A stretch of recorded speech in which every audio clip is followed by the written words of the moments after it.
Praise the Lord, hallelujah. Zion வேதாகம ஆய்விற்கு அன்போடு கூட இயேசு கிறிஸ்துவின் நாமத்தில் உங்களை வரவேற்கிறேன். இன்றைய தினத்திலும் ஆதியாகம புஸ்தகம் அதிகாரங்கள் 37 முதல் 40 அதிகாரங்களிலுள்ள வசனங்களை தியானிக்க சர்வவல்லமையுள்ள தேவன் கிருபை பாராட்டுவாராக. இந்த பகுதியிலே யோசேப்பின் வரலாறு கொடுக்கப்பட்டிருக்கிறதை நாம் பார்க்கிறோம். யாக்கோபின் சந்ததியார் எகிப்தில் வாழ்ந்து எப்படி பெரிய ஜனமானார்கள் என்பதை இந்த வேத பகுதி விளக்குகிறது. ஆதியாகமத்தின் இந்த பகுதி பின்னால் வரும் யாத்ராகமத்தின் பகுதிகளுக்கு நம்மை ஆயத்தப்படுத்துகிறது. யோசேப்பு எப்படி தேவனுக்கு உண்மையுள்ளவனாயிருந்தான் என்பதை இந்த பகுதி சுட்டி காட்டுகிறது. மற்றவர்களின் நன்மைக்காக தேவன் யோசேப்பின் வாழ்க்கையை எத்தனையோ தடவைகள் எத்தனையோ முறைகளில் பாதுகாத்து வழிகாட்டி நடத்தி வந்துள்ளார்.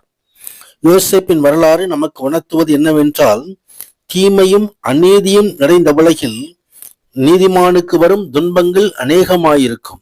ஆனாலும் தேவனாய் கர்த்தர் அவற்றினின்று அவனை விடுவிப்பார் என்பதை நாம் இங்கே பார்க்க முடியும். கர்த்தர் பரிசுத்த நாமத்திற்கு மகிமை உண்டாவதாக.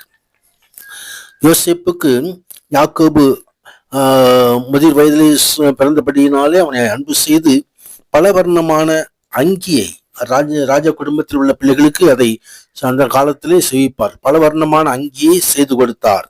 மற்ற சகோதரர்கள் அவன் மீது பொறாமை கொண்டார்கள். யோசேப்பு தான் கண்ட கனவை சொப்பனத்தை சகோதரர்களை சொன்ன பொழுதும் அவர்கள் அவனை பகைத்தார்கள். அவனை கொடுமைப்படுத்தி தனக்கு உணவு கொண்டு வந்த போஜனம் கொண்டு வந்த அவனை குழியிலே தூக்கி போட்டார்கள். கொல்லும்படியாக நினைத்தார்கள். கடைசியிலே மீதியான கைகளிலே விற்று போட்டார்கள். கர்த்தர் பரிசுத்தத்துக்கு மகிமை உண்டாகும். 38வது அதிகாரத்திலே இதோ யூதாவினுடைய காரியங்களை குறித்து இந்த வேதம் தெரிவிக்கிறது. யூதா இங்கே ஆண்டவரால் தெரிந்து கொள்ளப்பட்டதான யாக்கோபினுடைய ஒரு புத்திரன். ஆனால் அவன் வாழ்க்கையிலே செய்யப்பட்டதான ஒரு காரியத்தை, ஒரு கேவலமான காரியத்தை நடத்திய குறித்து இங்கே சொல்லப்பட்டிருக்கிறது. ஒழுக்கக்கேடான கபடற்ற நன்மைக்கு நேர் விரோதமாக இங்கே அது யூதாவினுடைய காரியம் வெளிப்படுத்தப்படுகிறது. கர்த்தர் பரிசுத்தருக்கு மகிமை உண்டாவதாக.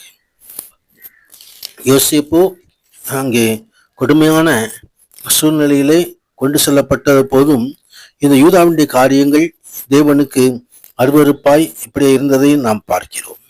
39வது அதிகாரத்திலே யோசேப்பு எகிப்துக்கு கொண்டு போகப்பட்டு பார்வோனுடைய பிரதானியும் தலையாரிகளுக்கு அதிபதியுமாயிருந்த போத்திபார் என்னும் எகிப்து தேசத்தான் வீட்டிலே அடிமையாக கொண்டு செல்லப்பட்டு அங்கே இருந்தாலும் அந்த அடிமையான சூழ்நிலையிலும் கர்த்தர் யோசேப்போடு இருந்தார். அவன் காரிய சுத்தியுள்ளவனானான் என்பதை நாம் பார்க்கிறோம். அந்த வீட்டின் எஜமானன் அவனை தனது வசத்தில் எல்லாவற்றையும் கர்த்தர் யோசேப்போடு இருக்கிறார் என்பதை கண்டுகொண்டார். கர்த்தர் பரிசுத்தத்துக்கு மகிமை உண்டாவதாக. தேவ சமூகத்திலே தேவனுடைய வார்த்தையின்படி தேவனுடைய சித்தத்தின்படி செய்து தேவனுக்கு உண்மையாக இருப்போமானால் மற்றவர்கள் தேவன் நம்மோடு இருப்பதை கண்டுகொள்ளுவார்கள். அது மிகப்பெரிய ஒரு ஆசீர்வாதம். சூழ்நிலைகள் மாறிப்போகலாம், ஆனால் கர்த்தர் நம்மோடு இருப்பார். கர்த்தர் பரிசுத்தத்திற்கு மகிமை உண்டாவதாக. ஆம், அதே தேவன் யோசேப்பிலிருந்து நடத்தி யோசேப்புக்கு வந்த சோதனையிலே யோசேப்புக்கு தேவனுக்கு விரோதமாய் பாவம் செய்வது எப்படி என்று சொல்லி இந்த சூழ்நிலையை ஜெயித்ததை குறித்து நாம் பார்க்கிறோம். ஆம், கர்த்தருடைய பிள்ளைகள் பாவத்தை ஜெயிக்கிறவர்களாய் இருக்க வேண்டும். எந்த சூழ்நிலையில் வந்தாலும் நம் பாவத்தை மேற்கொள்கிறவர்களாய் இருக்க வேண்டும். சத்ருவை வெட்கப்படுத்துகிறவர்களாய் இருக்க வேண்டும். தொடர்ந்து 40வது அதிகாரத்திலே பான பாத்திரக்காரனும் சுயம்பாகியுமாகிய இருவர் சிறைச்சாலையில் அடைக்கப்பட்டு அவர்கள் சொப்பனம் கண்டு துக்கமுகமாய் இருந்தபோது கர்த்தர் யோசேப்போடு இருந்து அந்த சொப்பனத்துக்கு விளக்கம் கொடுத்து அந்த காரியங்களை செய்கிறதை இந்த 40வது அதிகாரத்திலே பார்க்கிறோம். கர்த்தர் பரிசுத்தத்துக்கு மகிமை உண்டாவதாக. அங்கே யோசேப்பு சொன்னபடியே சுயம்பாகிகளின் தலைவன் தூக்கிலே போடப்பட்டான். பான பாத்திரக்காரன் தலைவனை அந்த உத்தியோகத்திலே மீண்டும் மறுபடியும் கொண்டு வைத்தார்கள். அவன் சொல்லபடியெல்லாம் நிறைவேறியது. ஆவிக்குரிய வரங்களை நாம் பயன்படுத்தும் போது அது மிக சிறப்பான ஒரு காரியமாக இருக்கும். வாழ்க்கையில சத்தியத்தை அறிவில் சத்தியங்களை விடுதலையாக்கும். ஆம், அந்த தேவன் தருகிறதான வரங்களிலே சத்தியம் உண்டு. கர்த்தருக்கு மகிமை உண்டாவதாக. 41வது அதிகாரங்களிலே பார்வோனுக்கு சொப்பனங்கள் ஏற்படுவதையும் பார்வோன் அரண்மனையிலே அங்கே பானபத்திரனாய் மீண்டும் சேர்க்கப்பட்டவரையும் யோசேப்பை மறந்து போய்விட்டான். அவன் ஆனால் 2 வருடங்கள் ஆனாலும் மீண்டுமாக தேவன் நினைவு கொண்டார்.